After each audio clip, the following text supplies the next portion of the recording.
Estimados estudiantes, hemos comenzado con una cuestionante, ¿no? ¿Será que todos los sucesos y acontecimientos que se dan en la vida real producen efectos jurídicos?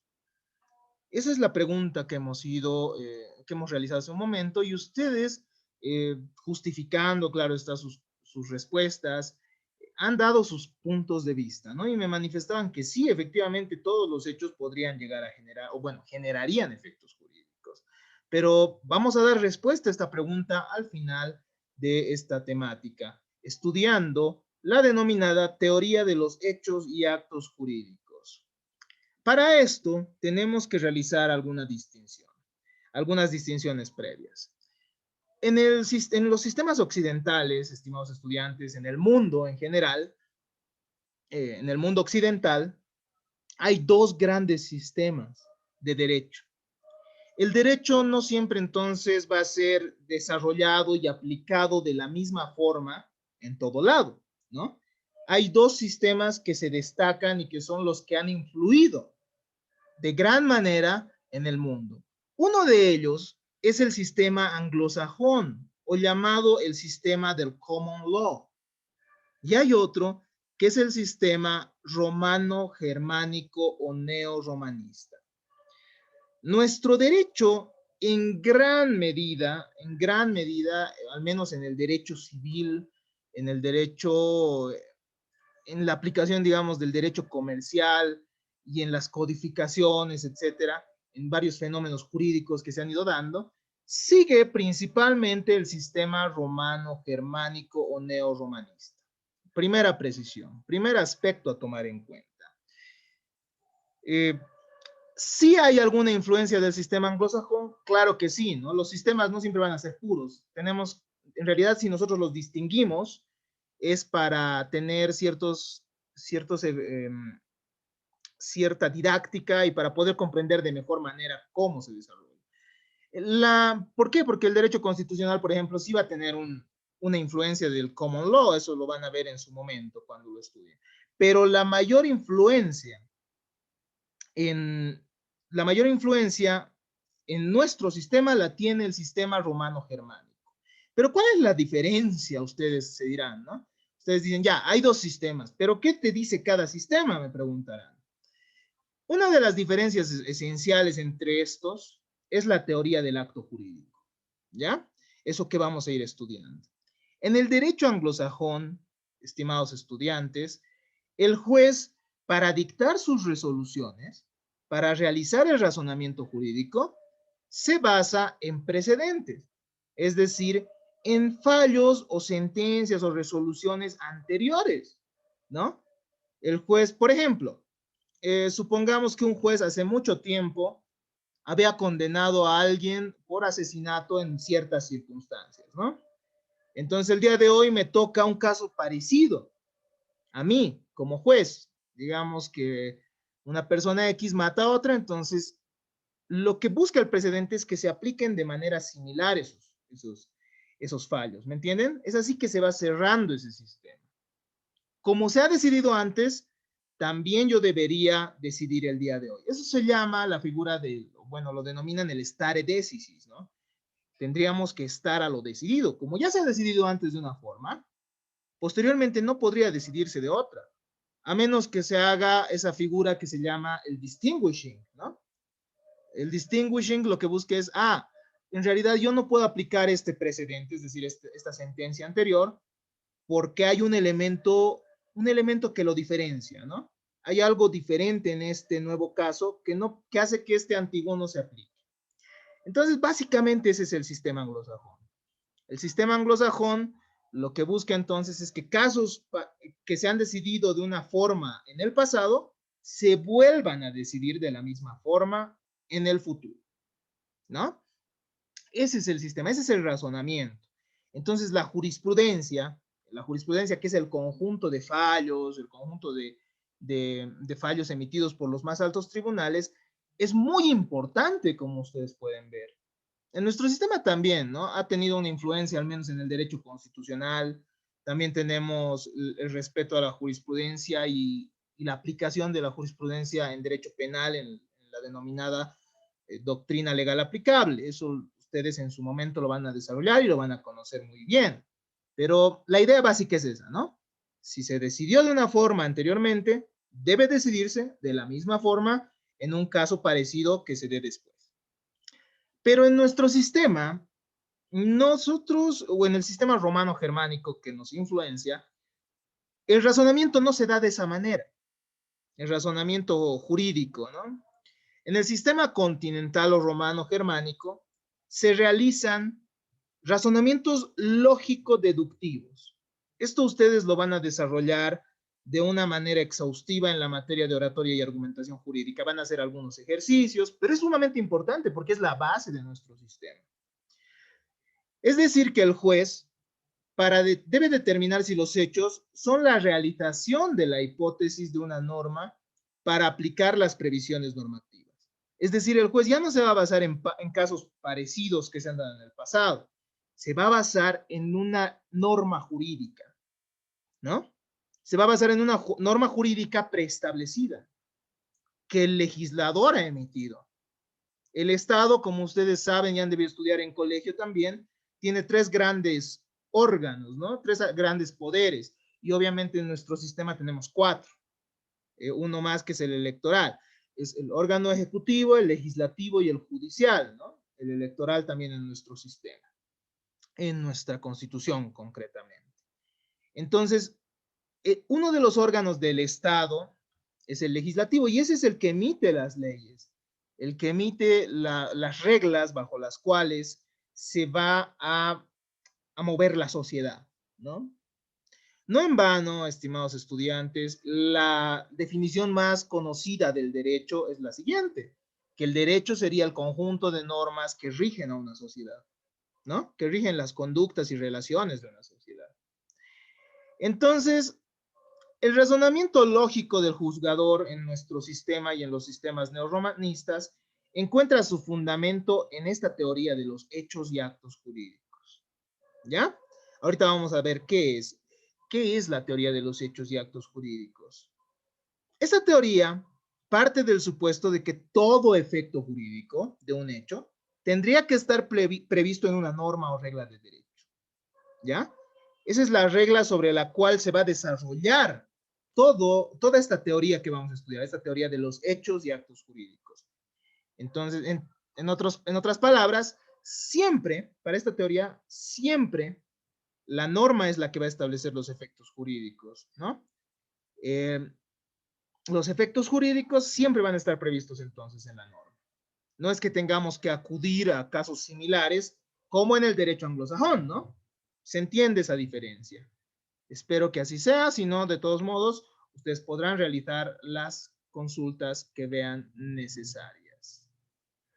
Para que alguien tenga derechos subjetivos, estimados estudiantes, es decir, para que alguien tenga facultades establecidas por la ley, y para que tenga también obligaciones, en nuestro sistema es necesario que exista una norma o regla jurídica que los establezca. Si no existe esa norma que los regule, sencillamente ese derecho, por más que creamos que es el más justo o por más que creamos que merecemos aquel derecho, no existe. ¿Ya?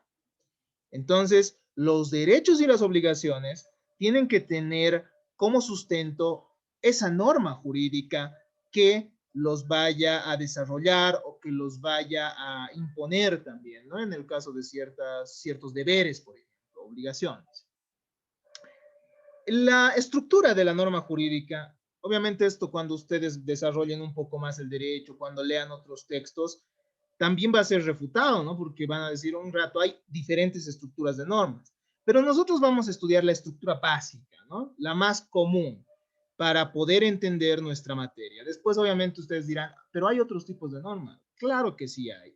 Pero nosotros vamos a ver la estructura básica y la estructura al menos que de la norma que se ha ido desarrollando clásicamente y que hoy día también es una forma en la cual existe la norma jurídica. La estructura de la norma se compone de dos elementos lógicamente diferentes, pero que están íntimamente ligados. En primer lugar, la norma, estimados estudiantes, va a establecer una hipótesis o un supuesto de hecho, ¿no? Contiene la descripción de las situaciones que podrían darse en la vida real. Por ejemplo, el que matare o aquel que mediante engaños lograre que otro realice desprendimientos patrimoniales, es decir, desprendimiento de dinero, etcétera. O aquel que daña a otro, cuando vamos a ver esa regla, ¿no? Aquel que daña a otro. Son hechos que podrían darse en la vida real. Entonces la norma los tiene como hipótesis, ¿no? Es decir, esto podría llegar a pasarnos y describe la norma ciertos hechos, ¿no? Aquel, por ejemplo, que tenga un título de propiedad, eso obviamente de manera, vamos a llegar a comprenderlo en otras materias, va a tener ciertos derechos que emanen de esa propiedad, es decir, va a poder venderla, por ejemplo. Esa es la consecuencia jurídica. Entonces hay una hipótesis o supuesto. Hay descripciones de la vida real establecidas en la norma y que la misma norma le va a dar una consecuencia jurídica, ¿no? Entonces, el segundo elemento de la norma, el segundo componente de la norma jurídica es la disposición o consecuencia normativa. Es decir, los efectos jurídicos que va a generar esa norma.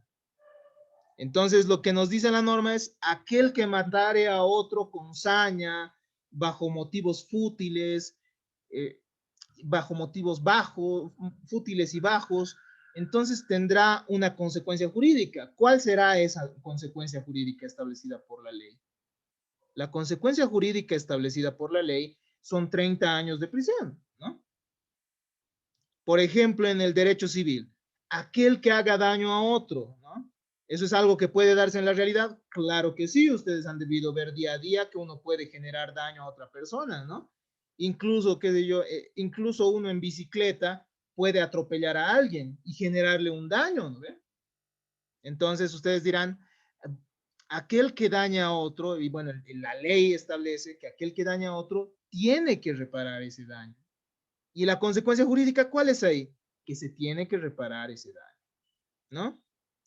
Entonces, la estructura básica es esa. Hay un supuesto de hecho que la ley tiene y una consecuencia jurídica que establece para ello. Por ejemplo, ¿no? Ustedes cuando vean la materia de personas van a ver cuándo inicia la personalidad, cuándo inicia la persona, y es desde el nacimiento. Entonces, lo que se supone de la ley es que aquel que nace ya tiene personalidad, es decir, ya tiene todos esos derechos, ¿no? Al nombre, el derecho a la vida, ya va a tener todos esos derechos reconocidos por la ley. Esta relación establecida en la norma no es necesario como en las leyes de la naturaleza, sino contingente. Porque ustedes me dirán, ¿no? Pero, a ver, un momento. En la vida real, hay muchas personas que, por ejemplo, difaman a otras y la ley establece una pena, pero no se aplica, ¿no? Ustedes me dirán eso, es cierto, ¿no? Hay muchas personas que difaman a otras y eso es un delito. No Eso es lo un pude delito. escuchar bien, se entrecortó. Continuemos entonces, como les decía, la relación que de esta hipótesis y de esta consecuencia jurídica no es necesaria, ¿ya? Es una relación contingente. ¿A qué nos referimos? Por eso les decía, ustedes pueden decirme, pero hay un rato, las personas están difamando a otras día a día, ¿no? O otras personas lo que están haciendo es, los conductores se pasan semáforos en, en rojo, ¿no? Se pasan semáforos en rojo y bueno, hay una consecuencia jurídica, hay ciertas multas que se les tienen que establecer, pero aún así no se las impone. Entonces, esto de esto del derecho y esta estructura de la norma en realidad es medio, ¿cómo diríamos? No tiene ningún sentido. A esto hay que responder que el derecho en realidad no estudia las cosas como son, sino las cosas como deberían ser, ¿no? El derecho estudia el deber ser. Y cuando esto ingresa ante los órganos y autoridades competentes, sí va a existir esa consecuencia jurídica. pero no es necesario como las leyes de la naturaleza, ¿no? No es como la ley de gravedad, es decir, que todo lo que sube va a bajar necesariamente, o que no es como la sangre que fluye, ¿verdad? No es como la sangre que necesariamente va a fluir de determinada manera y que va a tener ciertas consecuencias ante ciertas alteraciones, es decir, la ley de la naturaleza es diferente a la ley humana. La ley humana, y para esto les recomiendo la lectura de Hans Kelsen, La teoría pura del derecho, ¿no? Es decir, el derecho no es como una ley de la naturaleza necesariamente. ¿A qué me refiero con esto? Eh, si la ley de la naturaleza te dice, a ver, calentemos el agua a cierta temperatura y esto va a producir cierta consecuencia física, química, eh, cierta consecuencia física, perdón. Entonces, esa regla, esa ley se cumple sí o sí, ¿no? El agua a determinada temperatura tiene ciertos efectos específicos que se van a dar sí o sí, ¿no? Es decir, el momento que yo haga hervir el agua va a tener los mismos efectos que cuando lo haga Valerie en su casa. Pero en el derecho, reitero, estamos ante el deber ser. Es decir, en el derecho no significa que si pasa una causa, va a haber necesariamente ese efecto. En el derecho estamos bajo la relación de imputación. Si alguien hace eso, debería pasar esto. Esa es la regla en el derecho, ¿no? Es decir, si alguien mata, debería tener los 30 años de cárcel. Si alguien hace daño, debería en su momento reparar el daño. Entonces, esa es la diferencia. A eso nos referimos con contingente. Contingente significa que no es algo que necesariamente se va a dar, ¿no? En la realidad, pero es algo que en determinado momento se le puede imputar a alguien. Porque por diferentes motivos, ustedes saben que una persona dice, ah, que hablen mal de mí, entonces yo no les voy a estar iniciando un juicio, ¿no? A estas personas. Entonces, no siempre se va a dar la regla jurídica de esa manera, pero la norma está ahí y es la norma que impera y que rige a la sociedad. De esto se desprende que algunos hechos de la realidad pueden producir efectos jurídicos. Entonces, chicos, la pregunta que decíamos de que todo necesariamente produce efectos jurídicos no es tan... Y la respuesta que ustedes, digo, la pregunta que habíamos dado de que si todo podría dar efectos jurídicos y la respuesta que han dado, que es que todo necesariamente tiene efectos jurídicos, en realidad cae, ¿no? No todo necesariamente va a tener efectos jurídicos. Solo algunos hechos de la vida van a tener efectos jurídicos. En primer lugar, por el hecho de que la norma no siempre va a darse en la realidad. Y en segundo, y en lo más importante, porque la norma no siempre va a reconocer todos los hechos de la vida con consecuencias jurídicas. No siempre va a disponer ciertos hechos de la vida generándoles efectos jurídicos. O ustedes, por ejemplo, han visto en la ley o saben de alguna ley que dice aquel que está enamorado tendrá que pagar el cine para la chica a la que invita. No, ¿no ve? O digamos, aquel que saque a pasear a su, bueno, aquel que tenga un perrito tiene que sacarlo a la calle cada mañana. No, ¿no ve? Hay el derecho solo va a tener como sustento aquellas conductas establecidas en la norma jurídica. Y no todas van a tener esos efectos. Por ejemplo, el hecho que nosotros miremos las estrellas alguna noche y pensemos en la vida, no genera efectos jurídicos, ¿no? O el hecho que nosotros estemos leyendo una determinada obra, no genera necesariamente efectos jurídicos. Entonces, es importante tomar en cuenta eso. Pero, ¿qué es un efecto jurídico? ¿Qué es un efecto jurídico, chicos? Eso hay que aclarar, ¿no? El efecto jurídico no solo es privar la libertad, el efecto jurídico no solo es pagar. Genéricamente, el efecto jurídico puede ser adquirir, perder o modificar un derecho subjetivo. ¿Ya?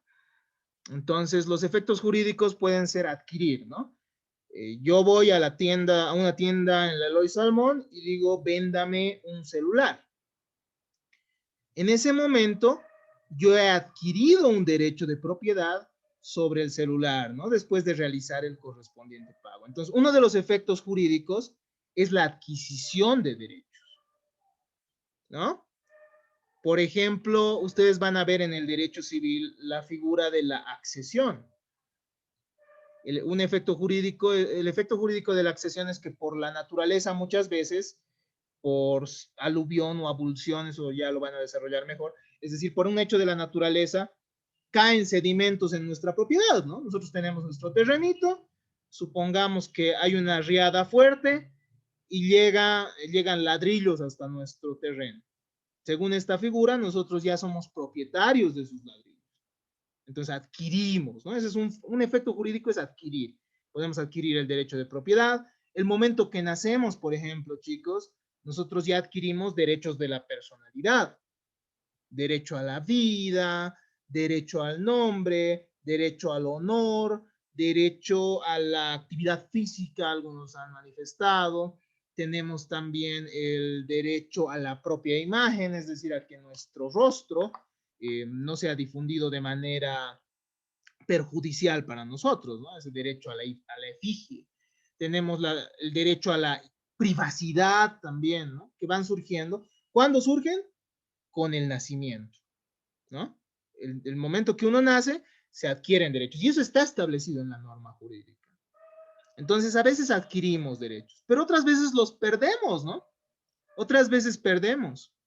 Supongamos que Liz dice, ya me he aburrido de mi celular, lo voy a vender, se va al marketplace y pone celular en venta, ¿no? Le escriben y le dicen, me interesa el celular, te ofrezco tantos, ella acepta, va y ella pierde ese derecho de propiedad que tenía sobre el celular porque lo entrega a alguien más, ¿no? Lo entregan a alguien más. También puede suceder que ante un hecho de la vida, ante un acto, digamos, involuntario, una persona, imaginemos, ¿no? Alguien que estaba manejando ebrio, atropella a alguien, genera su muerte. Entonces, esta persona no pierde el derecho como tal, se modifica su derecho de libertad, ¿no? Es decir, esta persona antes podía circular por todo lugar, por todo el país, pero ahora se le restringe ese derecho. No lo pierde, no pierde el derecho a la libertad, ¿no? Porque que perder el derecho a la libertad de locomoción, libertad de expresión, sino que se le afecta, se le restringe, en cierto modo. Es decir, ya no va a poder moverse de la misma manera en que lo hacía antes, pero sí va a tener todavía la libertad, pero afectada. Esa es la modificación, ¿no? Entonces, los efectos jurídicos pueden ser adquirir, pueden ser perder o pueden ser modificar derechos. Se modifica también derechos, por ejemplo, en el derecho civil, yo tengo mi terrenito, ¿no? Tengo mi terrenito de 500 metros cuadrados, pero digo, pucha, necesito plata, entonces pero quiero seguir teniendo mi terreno. Entonces voy a sacarlo a la venta. Voy a vender el 30% de acciones y derechos de mi terreno. ¿No? Esto puede suceder, ¿no? Esto puede suceder. ¿A qué nos referimos con esto? Entonces, una vez que que el comprador adquiera el 30% de acciones y derechos, yo todavía voy a ser propietario, pero se ha modificado la sustancia, la cantidad de mi derecho propietario, ¿no? Entonces, esos son los efectos jurídicos que se dan. A veces adquirimos derechos, por ejemplo, cuando nosotros cumplimos los requisitos para adquirir nuestra licencia de conducir, ¿no? Nosotros damos un examen, aprobamos también el examen médico para ver si tenemos la visión necesaria, digamos, para poder conducir un automóvil. ¿Qué más? ¿Qué otros requisitos piden para la licencia de conducir? ¿Qué más? Tener un carnet de identidad vigente, ¿no? Entonces, cuando cumplimos con esos requisitos, nosotros ya podemos adquirir ese derecho. ¿Cuál derecho? De poder manejar un automóvil en nuestro país, en nuestra ciudad, etcétera, ¿no? Entonces, a veces adquirimos, pero a veces los perdemos, ¿no? Esta persona, por ejemplo, que ha sido encontrada conduciendo ebria, va a perder ese derecho de poder manejar un automóvil, ¿no ve? Por cierto tiempo. O aquel que ha vendido algo también va a perder ese derecho, ¿no? O a ver, ¿qué más? ¿Qué más? ¿Qué más? Nosotros tenemos, bueno, las personas tienen derecho a la asistencia familiar, eso que ustedes ya conocen, seguro han escuchado de la asistencia familiar alguna vez, ¿no? Según la ley, uno tiene derecho a la asistencia familiar hasta los hijos, al menos hasta los 18 años, y esto puede extenderse hasta los 25 en caso de que estudien, ¿no? Pero cuando uno ya cumple los 26, ¿qué ha pasado? Ya perdió ese derecho, ¿no? Ya perdió ese derecho. Al menos a recibir la asistencia familiar de los padres o de los ascendientes. También el derecho, entonces, el efecto jurídico implica la modificación, ya habíamos dicho, puede ser la modificación en tiempo o la restricción de ciertos, digo, no en tiempo, en extensión, o puede ser también la modificación en cuanto a se restringen muchas veces algunos derechos. Eso es importante. Manuel Albaladejo manifiesta que además de estos efectos jurídicos se van a referir a cualquier modificación en el mundo jurídico, es decir, cualquier alteración de una situación jurídica preexistente, ¿no? Supongamos que yo tenía mi casa, una persona, pero nunca he reclamado esa mi casa. ¿Qué es lo que pasa? Una persona se pone bueno, desconoce mi derecho propietario, se pone a vivir en la casa, posee la casa, transcurren 10 años y esta persona inicia un proceso de usucapión, ¿no? Es decir, adquiere el derecho propietario sobre mi casa porque yo no he tenido la diligencia necesaria. Entonces yo he perdido ese derecho, se modifica mi situación, ¿no?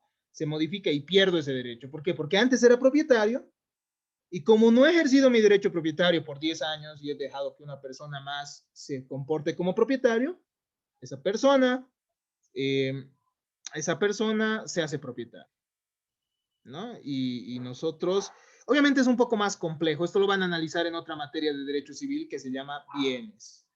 En esta ustedes van a revisar cuáles son los requisitos específicos para la usucapión, etcétera. Van a ver por qué un inquilino, por ejemplo, no podría ser usucapión, pero estamos hablando con ejemplos lo más simples posibles, ¿no? Entonces, estimados estudiantes, eso es importante, ¿no? En la norma jurídica hay una hipótesis que describe el legislador, que se describe en la ley, y que si se cumple en la vida real, tiene que generar la consecuencia normativa, la consecuencia jurídica que también establece la ley. Esas consecuencias jurídicas, esos efectos jurídicos pueden ser de adquirir un derecho, perderlo o modificar. Una vez comprendida la estructura de la norma jurídica, podemos pasar a estudiar las diferencias entre hechos jurídicos y actos jurídicos. ¿Ya? Ya hemos realizado entonces ciertas precisiones, ¿no? La teoría de los hechos y actos jurídicos no está presente en el common law, ya habíamos dicho, ¿no? No está presente en el derecho anglosajón. Está presente en nuestro sistema de derecho romano-germánico. Hemos visto que para que haya derechos y obligaciones, esto tiene que estar previsto en una norma jurídica.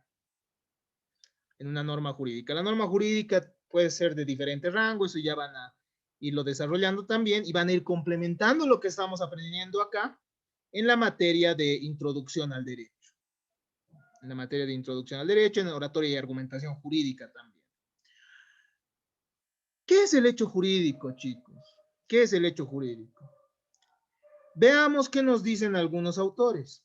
Manuel Albaladejo, un eminente jurista español, nos dice lo siguiente. Se puede definir el hecho jurídico como todo acontecimiento o estado al que por su sola realización o juntamente con otros liga el derecho objetivo a la producción de un efecto jurídico, que es efecto jurídico precisamente en cuanto está dispuesto por ese derecho objetivo. ¿Ya?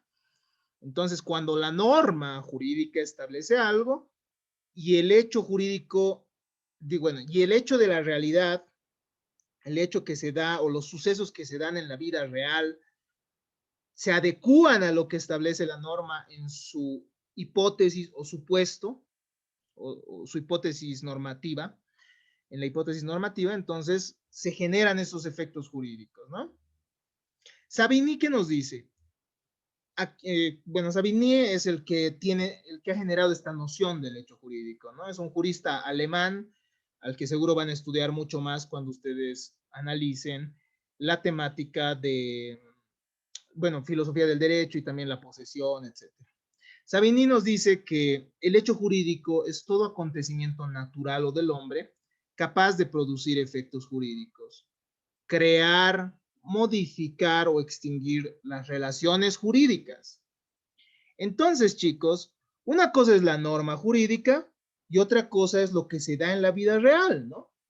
A veces lo que se da en la vida real se subsume, es decir, encaja en lo que dice la norma jurídica. Y cuando lo que se da en la vida real, es decir, cuando el acontecimiento de la naturaleza o del hombre se adecua a lo que establece la norma jurídica, se tiene que generar el efecto jurídico, ¿no?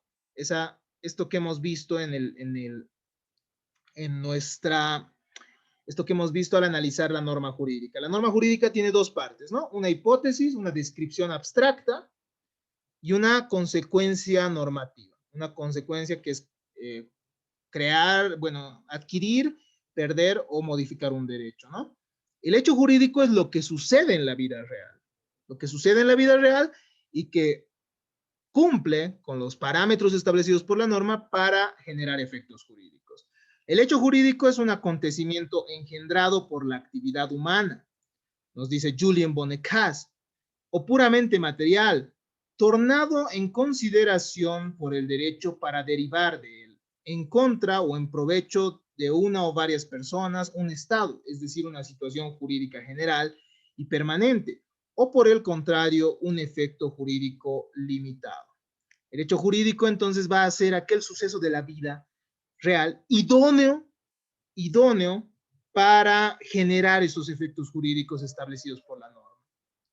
El hecho jurídico propiamente debe ser considerado como una conditio sine qua non o presupuesto lógico para que se produzcan las consecuencias de derecho. Es decir, que si no se da el hecho jurídico, no se van a dar las consecuencias jurídicas, ¿no? Entonces, no todo hecho de la vida, no todo hecho de la vida cotidiana va a ser un hecho jurídico, sino solo aquel que es idóneo para materializar la norma jurídica, para materializar esa hipótesis jurídica, para materializar eso que han llamado los alemanes el Tatbestand de la norma, que es la hipótesis, esto que hemos visto en la estructura, ¿no? El hecho jurídico tiene su antítesis, digámoslo así, en el hecho ajurídico.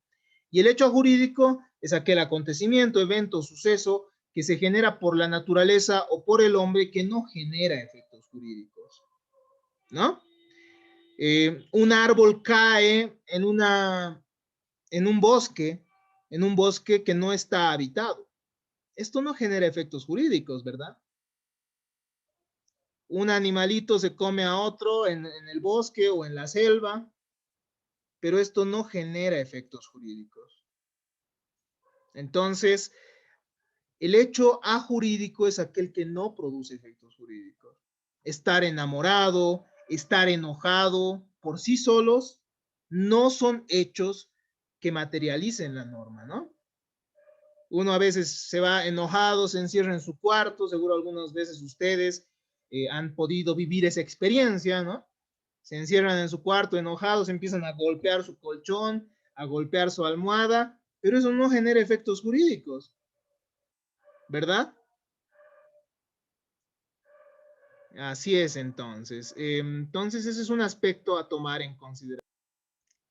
Los hechos jurídicos, estimados estudiantes, pueden tener diferentes formas, ¿no? Es decir, hay diferentes clases de hechos jurídicos. Dentro de los hechos jurídicos podemos distinguir hechos jurídicos simples, aquellos en los que solo un elemento puede llegar a materializar la hipótesis de la norma, ¿no? En nuestra regla, la regla que vamos a estudiar a lo largo de esta materia, que es aquel que daña a otro tiene que reparar el daño, por ejemplo. Basta con hacer un daño, ¿no? De manera culposa.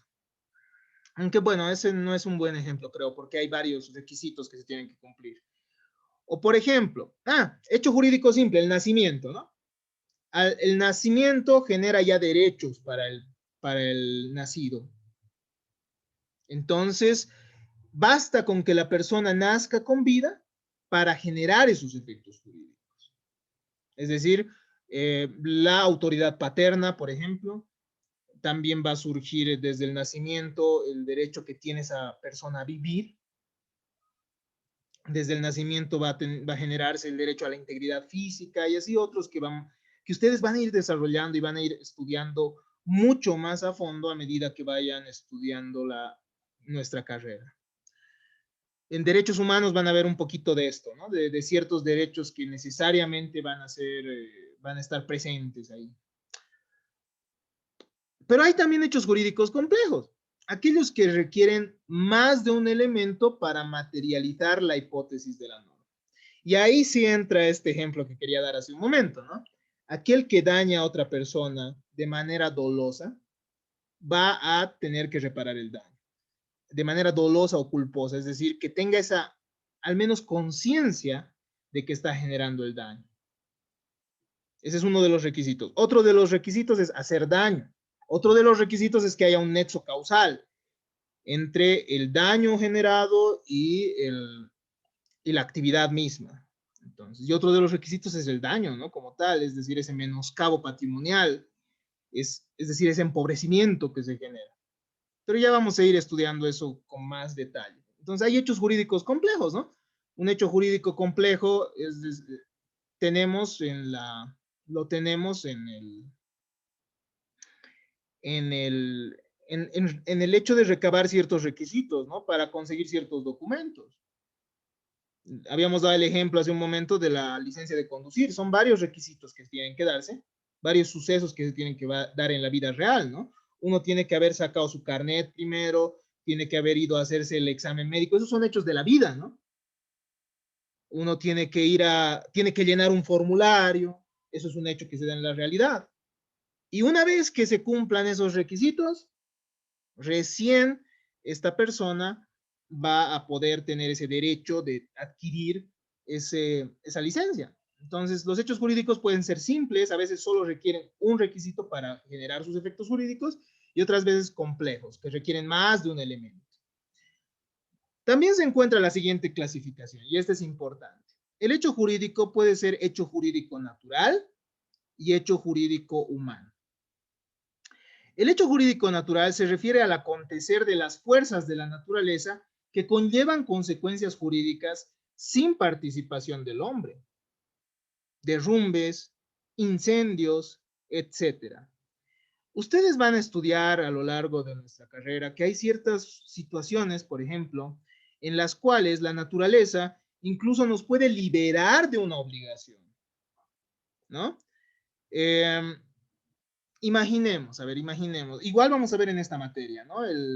La fuerza mayor y el caso fortuito, vamos a ver. Entonces, hay veces que la naturaleza, por ejemplo, mediante un terremoto, por ejemplo, yo tengo que entregar un automóvil a alguien, ¿no? Y acontece un terremoto y esta persona no lo ha venido a recoger y, bueno, se derrumba un edificio sobre ese automóvil. Tendré que entregarlo, ustedes van a ver cómo bajo ciertas circunstancias ya no es posible eso, porque un hecho de la naturaleza ha determinado que se haga imposible el cumplimiento de esa obligación. ¿No ve? Entonces hay veces que la naturaleza genera efectos jurídicos. Por ejemplo,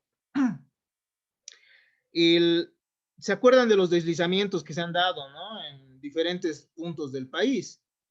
Antes uno tenía cierto derecho propietario sobre ciertos terrenos, pero la naturaleza misma ha generado que esos terrenos se derrumben.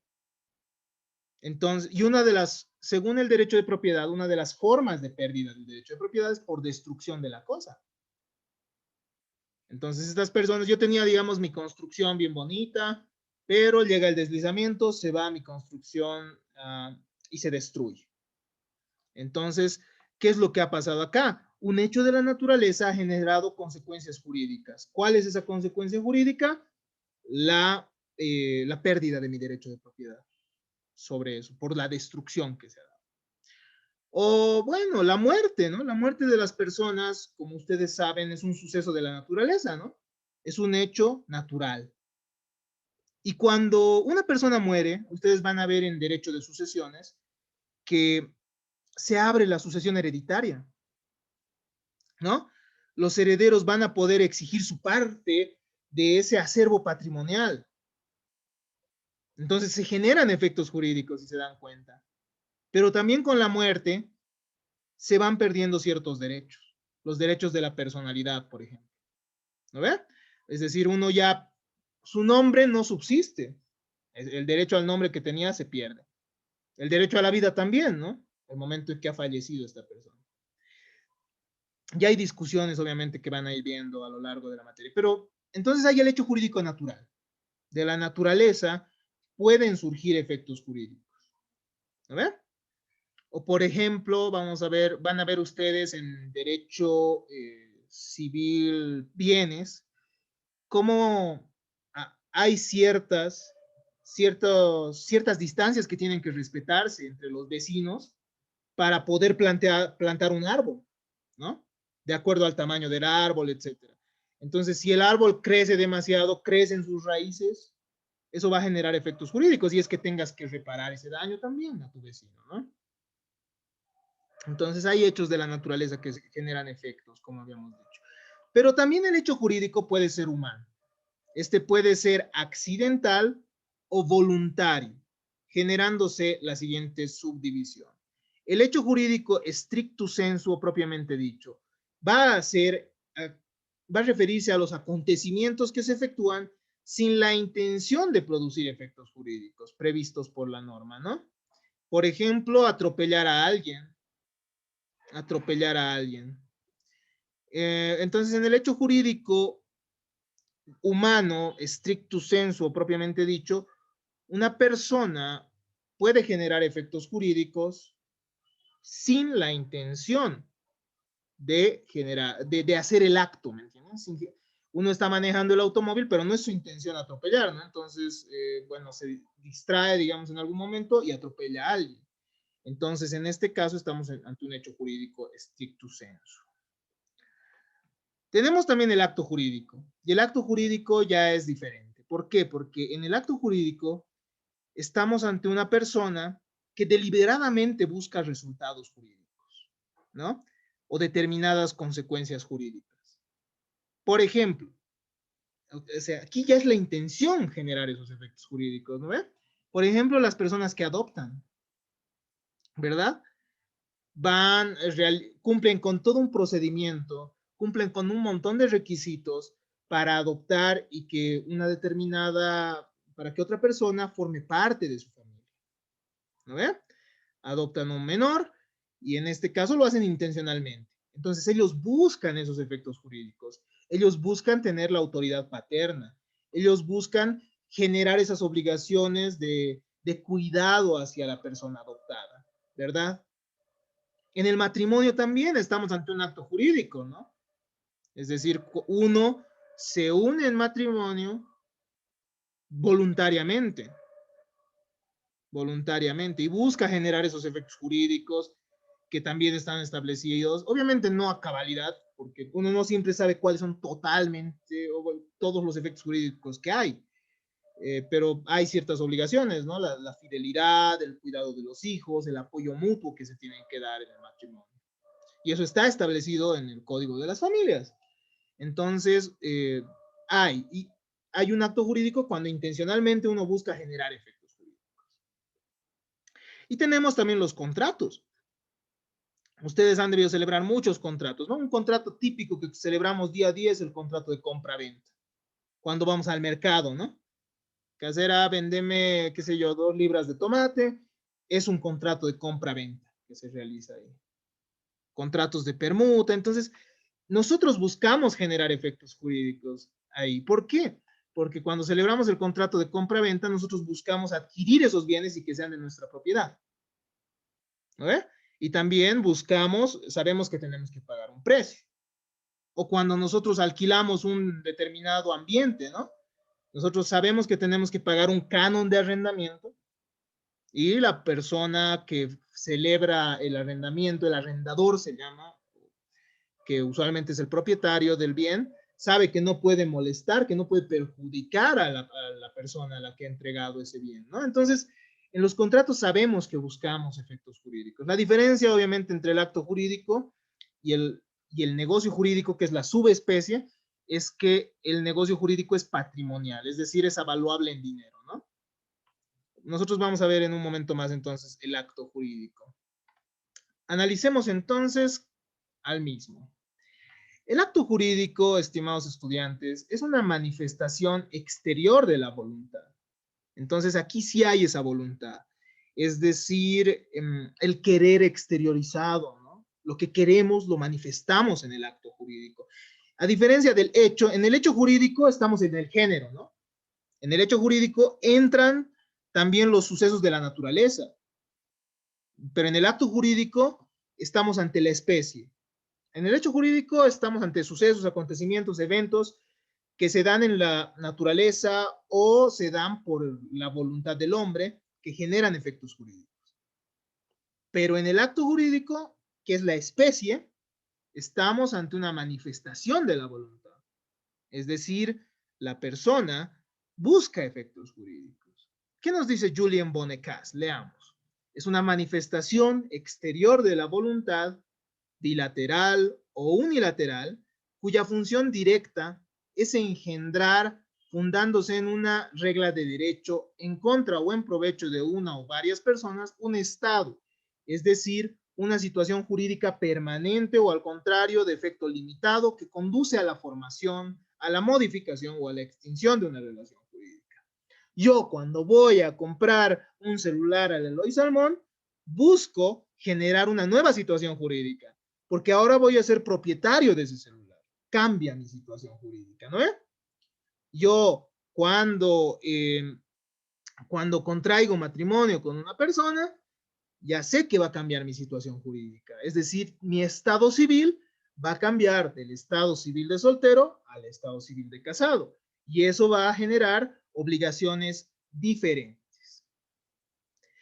Se deduce que todo aquello que no tiene las características del acto jurídico se va a conocer como hecho jurídico cuando se produce consecuencias de derecho. Entonces estamos ante una relación de género y especie. ¿Se entiende aquello, no?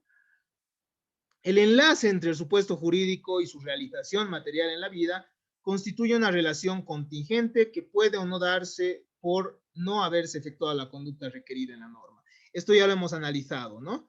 Puede o no darse la consecuencia jurídica, o sea, es algo contingente, no es necesario, no es como las reglas de la naturaleza, ¿no? Que necesariamente va a tener esa consecuencia. Pero estamos hablando de hechos que se dan en la vida real y que efectivamente buscan efectos jurídicos. Y el acto jurídico, chicos, puede materializarse de diferentes formas, ¿no? Uno, mediante declaración de voluntad o negocio jurídico, en que los autores saben que van a producir efectos jurídicos y en el negocio jurídico lo interesante es que los mismos autores tienen esa facultad de establecer los términos para ese negocio jurídico, ¿no?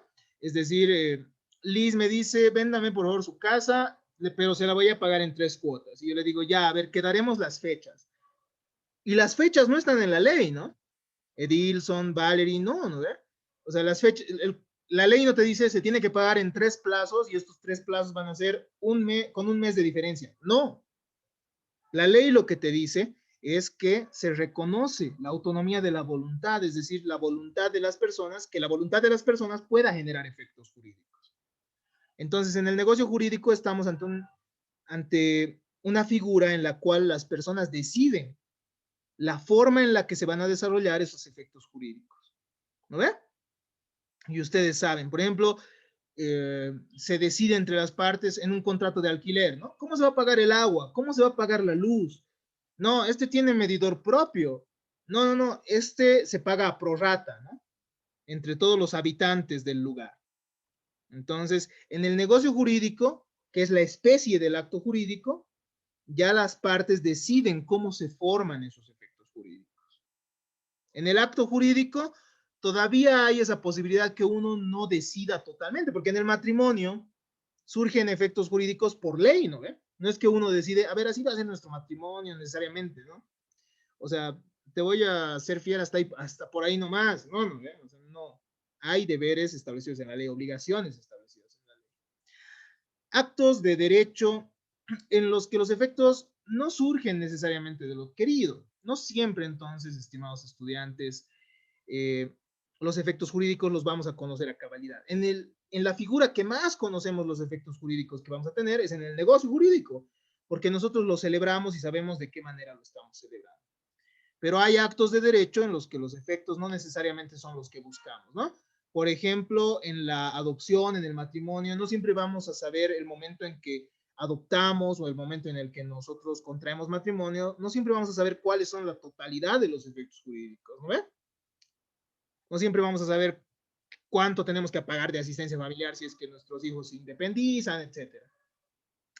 También tenemos el acto real o material, en el que hay comportamientos aptos para materializar la hipótesis de la norma. Es decir, que uno no necesariamente tiene que decir a viva voz qué es lo que busca en el acto jurídico.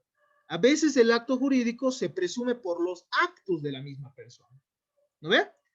En la usucapión, por ejemplo, la persona que entra en posesión del bien durante los 10 años, no tiene que estar diciendo todos los días, oigan, yo soy poseedor. No, no tiene que estar gritándolo, no tiene que estar declarándolo, sino que sus actos, el hecho de que pague impuestos, el hecho de que cuide el bien inmueble, demuestran que ya él tiene esa intención, ¿no ve? Y eso genera efectos jurídicos.